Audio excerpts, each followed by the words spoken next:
Halo Sobat Boys, bertemu lagi bersama kita di Boys Talk sesi kedua. Di sini saya sudah bersama narasumber kita yang sangat luar biasa. Ada Pak Efrizar Suni, SCMMM Ikom, sebagai dosen di IBMT Surabaya. Halo Bapak, bagaimana kabarnya? Halo, Alhamdulillah Mbak Wilda, baik. Oke, baik sekali ya Pak. Kali ini tuh kita pembahasannya agak lumayan relate nih sama saya ternyata. Karena ini pembahasannya tentang kampus sebagai laboratorium kreativitas. Nah, menurut Bapak sendiri seperti apa sih itu?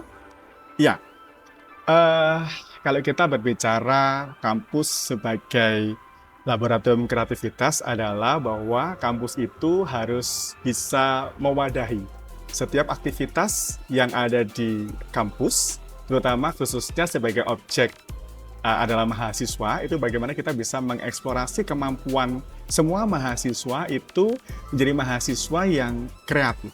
Intinya seperti itu sih, bahasa sederhananya begitu. Bahasa sederhananya seperti itu. Oke, kalau untuk mendorong inovasi sendiri itu seperti apa Bapak? Ya, kalau mendorong inovasi, jadi mungkin saya bisa ceritakan sedikit ya terkait dengan data ya. Kalau kita berbicara tentang data, jadi kita mengacu pada yang namanya Global Innovation Index, di mana pada tahun 2024 Indonesia itu ada di peringkat ke-54 tahun lalu.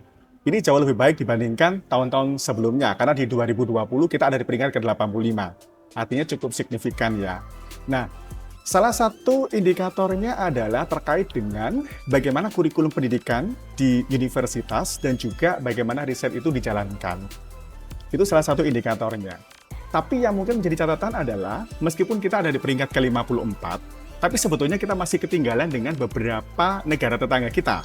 Seperti India misalnya yang ada di peringkat ke-39, Malaysia yang ada di peringkat ke-33, apalagi Singapura, dia ada di peringkat ke-4. Jauh ya.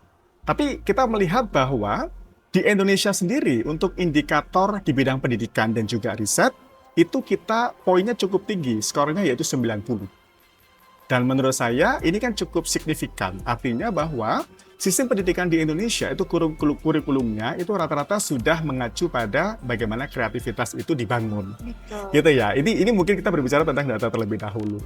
Kemudian beberapa hal yang mungkin bisa kita lakukan terkait dengan bagaimana kita bisa mendorong kreativitas mahasiswa untuk pada akhirnya mereka berani untuk mengeksplorasi kemampuannya.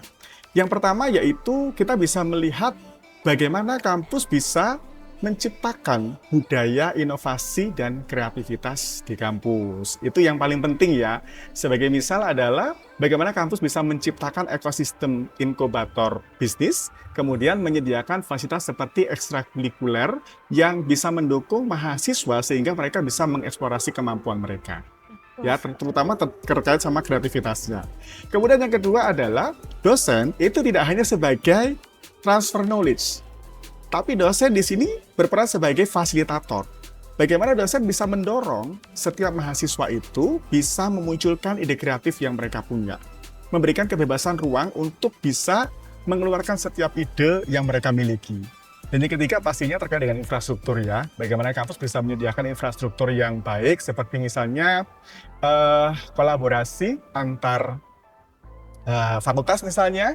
Kemudian yang kedua adalah bagaimana kita bisa berperan serta dalam mengembangkan kemampuan mahasiswa untuk bisa terlibat banyak dalam proyek-proyek yang berhubungan dengan dunia industri. Itu sih menurut saya. Oke. Gitu Mbak Wilda. Jadi itu adalah langkah awal ya yang bisa dilakukan gitu ya. Jadi ada 3 poin itu tadi sih menurut saya. 3 poin itu tadi. Oke. Kalau Bapak sendiri sebagai dosen, Bapak kira-kira ada nggak sih pengalaman sebagai dosen yang membuat Bapak bangga akan inovasi yang telah Bapak berikan mungkin? Apa dari mahasiswanya mungkin? Ya, sebetulnya kalau kita berbicara tentang inovasi kampus itu kan kerjasama semua pihak ya. Betul. Tidak hanya dari satu pihak saja gitu ya. Tapi ada banyak aspek, ada banyak faktor yang kemudian bisa mendukung sampai kemudian menciptakan sesuatu atau menimbulkan sesuatu. Nah, di kampus kami sendiri itu ada 2 hal yang menjadi titik berat. Yang pertama yaitu adalah bagaimana kampus bisa menciptakan culture atau budaya inovasi. Kita menyediakan yang pertama adalah ekosistem inkubator bisnis. Jadi memberikan wadah bagi setiap mahasiswa. Kalau misalkan mereka memang berniat untuk mengembangkan ide kreasinya dalam dunia bisnis, kita wadahin. Gitu. Sifatnya informal ya, bukan formal. Kemudian yang kedua adalah kita memberikan fasilitas berupa ekstrakurikuler. Jadi kita ada yang namanya UKM, unit kegiatan mahasiswa, itu namanya Youthpreneur. Jadi mereka-mereka yang masuk di UKM Youthpreneur ini adalah mereka-mereka yang menurut saya adalah tertarik dalam dunia bisnis, gitu ya, dalam dunia bisnis, dalam dunia kreatif, industri kreatif dan lain sebagainya. Dan mungkin sebagai contoh, kami punya tim mahasiswa yang memang kami pilih, kami screening gitu ya dari mahasiswa-mahasiswa potensial yang ada untuk kami ikut sertakan dalam berbagai macam lomba di tingkat nasional maupun di internasional.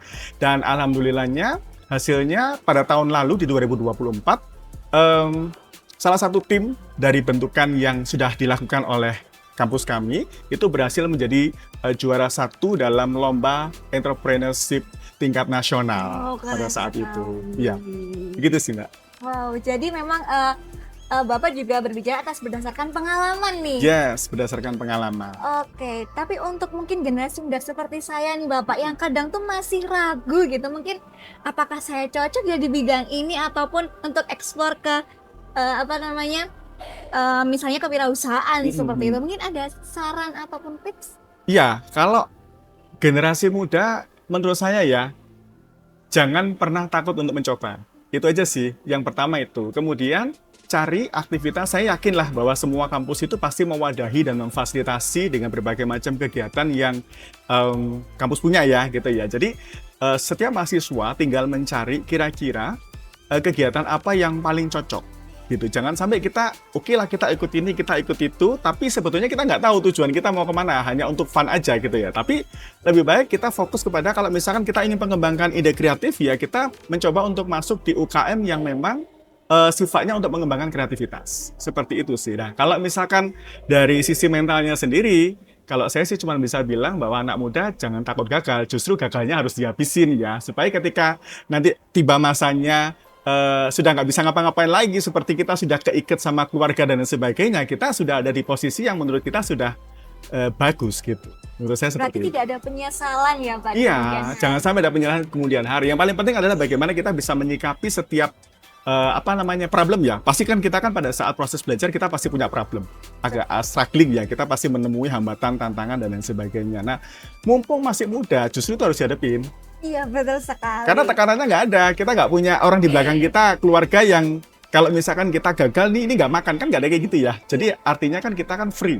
Jadi sehingga kebebasan itulah yang menurut saya itu poin plus buat anak-anak muda untuk terus bisa mengeksplorasi diri dan memberanikan diri untuk jangan takut gagal, itu saja. Seperti itu Sobat Boys. Jadi teman-teman ini nggak boleh takut gagal ya. Nggak boleh takut masa gagal. muda itu masa emas. Betul, betul sekali. Oke, tapi untuk di bidang akademiknya sendiri, bagaimana sih cara kita berkembang tapi mencocokkan dengan akademiknya kita, eksplor akademiknya kita? Iya, kalau kita berbicara tentang akademik ini kan kita berbicara tentang apa yang kita pelajarin ya, apa yang kita pelajarin, apa yang kita fokuskan gitu. Kalau misalkan karena di kampus kami itu fokusnya adalah di bidang manajemen, jadi ya memang kita mengeksplorasinya di bidang manajemen. Kalau misalkan Mbak Wilda sendiri masih kuliah? Masih kuliah di bidang? Di bidang bimbingan konseling. Bimbingan konseling. Ini kan sebetulnya kan aspek pengembangannya adalah yang bisa dilihat adalah bagaimana suatu saat bisa berdikari dengan memiliki satu lembaga bimbingan konseling sendiri misalnya, atau misalkan lembaga-lembaga yang lain bisa berkontribusi yang paling tidak itu juga membutuhkan ide kreativitas. Seperti itu. Aduh, sekali sangat keren ya teman-teman Sobat Boys. Kira-kira nih mungkin ada pesan khusus nih buat teman-teman Gen Z seperti saya nih Bapak. Oke. Untuk terus berinovasi, karena kadang tuh kita kalau sudah gagal sekali tadi ya, takut gagal terus stuck, terus belum lagi mungkin dari circle-nya nih belum nemu circle yang cocok nih untuk berkembang seperti yang tadi Bapak ada circle tuh. Ya. Memang kalau anak-anak muda sekarang itu yang paling penting itu circle. Jadi saran saya adalah carilah circle positif yang betul-betul bisa membantu kita untuk mengeluarkan atau mengeksplorasi semua kemampuan kita. Jangan sampai kita terjebak pada satu circle yang sebetulnya kita nggak nyaman tapi kita bertahan di situ. Kebanyakan begitu teman-teman sekarang itu. Makanya saya bilang sama teman-teman mahasiswa itu, kalau kamu sudah merasa nggak nyaman, silakan kamu keluar, kemudian carilah circle yang menurut kamu betul-betul bisa positif, menginspirasi dan memotivasi kita untuk terus berkembang. Karena sadar tidak sadar sebetulnya masa depan kita itu dibentuk oleh 6 orang paling dekat dengan kita. 6 orang paling dekat dengan kita itulah masa depan kita, teman-teman. Jadi menurut saya ini yang harus menjadi perhatian khusus. Kalau misalkan kita mau berkembang bagus, ya carilah 6 orang yang membuat kita berkembang bagus. Itu saja sih.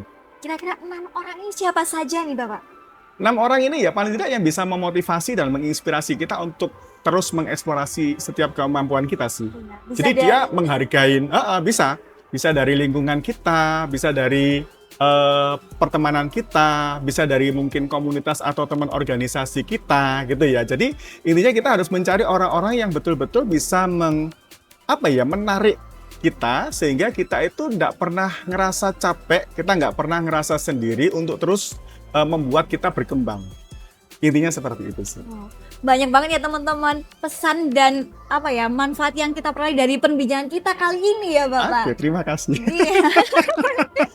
Oke, sebelum kita tutup nih mungkin ada closing statement dari pembicaraan kita kali ini. Mungkin juga ada pesan dan kesan untuk Sobat Boys kali ini. Ya, saya cuma pesan begini teman-teman. Ide kreatif itu tidak muncul dengan sendirinya, tapi harus kita cari. Dan yang kedua, sebagai anak muda jangan pernah takut gagal, karena kegagalan itu pasti akan kita hadapi. Tinggal bagaimana kita bangkit kembali, kemudian kita berusaha untuk bisa menerima keadaan, untuk kemudian kita bisa kembali untuk mengeksplorasi kemampuan diri. Ingat ya, Thomas Alva Edison sebelum menemukan lampu pijar, itu beliau gagal sampai 999 kali. Artinya kalau misalkan beliau tidak pernah gagal sampai seperti itu, mungkin sekarang kita tidak pernah merasakan manfaat dari lampu. Jadi demikian Mbak Wida. Wow, keren sekali teman-teman perbincangan dengan narasumber kita yaitu Bapak Efrizar Suni. Jadi teman-teman Boys jangan lupa nih untuk join di Boys Talk selanjutnya seperti ya Bapak. Oke. Oke, see you teman-teman Boys. Terima kasih.